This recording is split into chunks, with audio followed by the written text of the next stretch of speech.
Electronic cigarettes grows. Indiana politicians are pushing for tougher regulations at the state level.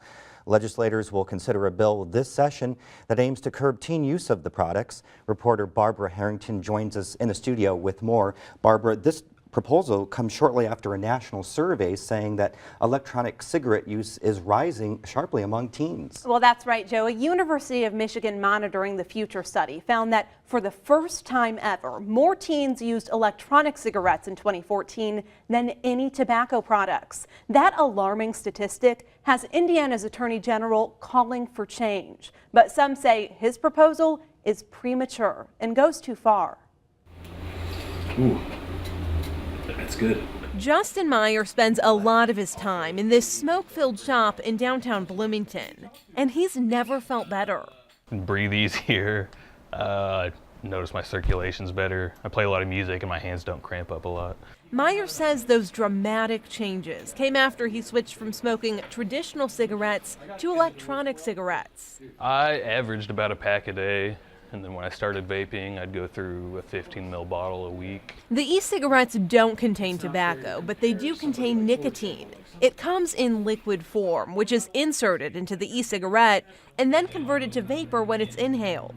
Do you like those other 7 flavors? The staff at Indy e-cig says nearly all of their customers turn to vaping in an effort to quit smoking.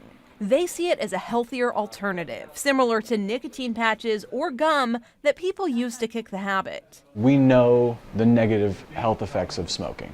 That's something we know. There's no question about it. The studies have been out forever. So why continue to do something we know that's harmful when I have an alternative? But Indiana Attorney General Greg Zeller says there are no facts to back up those claims. The vape oil salesmen are telling people it's healthy for you. It's not as bad as cigarettes, and it can help you beat your cigarette habit. None of those things are really legal to say because they haven't been proven.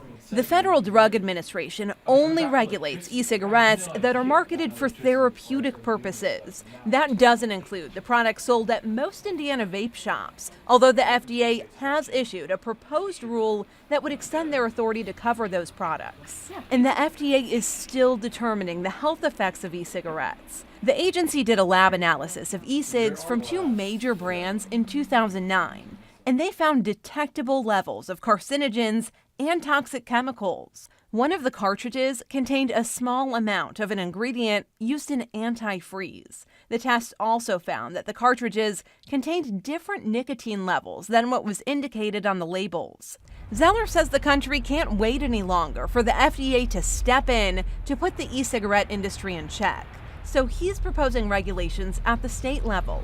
It's already illegal to sell e-cigarettes to minors, but enforcement is an issue. That's why Zeller wants to require all stores that sell the products to be licensed. That would give the Alcohol Tobacco Commission the authority to send in essentially the excise police to go and check the same way they do at liquor stores. The folks at Don's Vapor and Broad Ripple check people's IDs every time they come into the store. And requiring licensing, that's a measure they support. I respect that because, I mean, if you have a license of business, that just kind of, I think it gives you more credibility as well. I mean, it means you're a little more professional about it anyway. And I think the license kind of keeps in hand what enforcement needs to be taken. Zeller also wants legislators to consider taxing electronic cigarettes similarly to traditional cigarettes. The money from the increased tax would be used for tobacco and vaping cessation efforts throughout the state. But that proposal doesn't sit well with vape shops or their customers. They say it punishes adults who are using the devices to quit smoking and gives people less of an incentive to make the switch. We would definitely be able to recover after adjusting, but I think the taxes would probably do exactly what it's meant to do as far as the Attorney General is concerned, which is to put a hit on the industry that is e-cigarettes.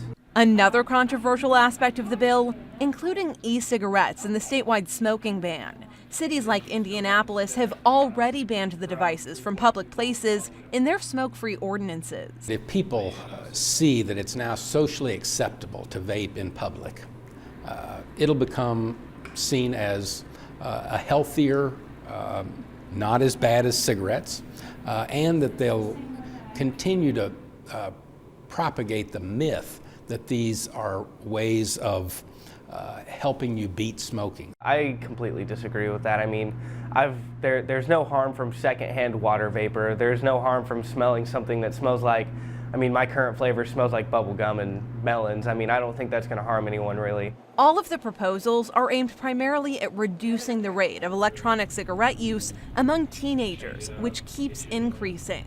The president and CEO of the Indiana Youth Institute says there was a 2% increase in teen use of the products in 2014, and he says there's evidence the products are harmful to teens. There are several reasons for this. One is how nicotine affects the development of the adolescent brain. It has very harmful effects as the teenage brain is still developing.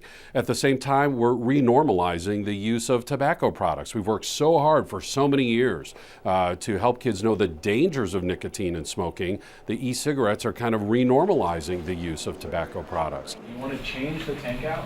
Back at Indy e-cigs in Bloomington, workers understand why there are concerns about vaping. But they say more research needs to come before more regulation. Seems excessive to me, as far as, I mean, it's a cessation method, despite what, some people say.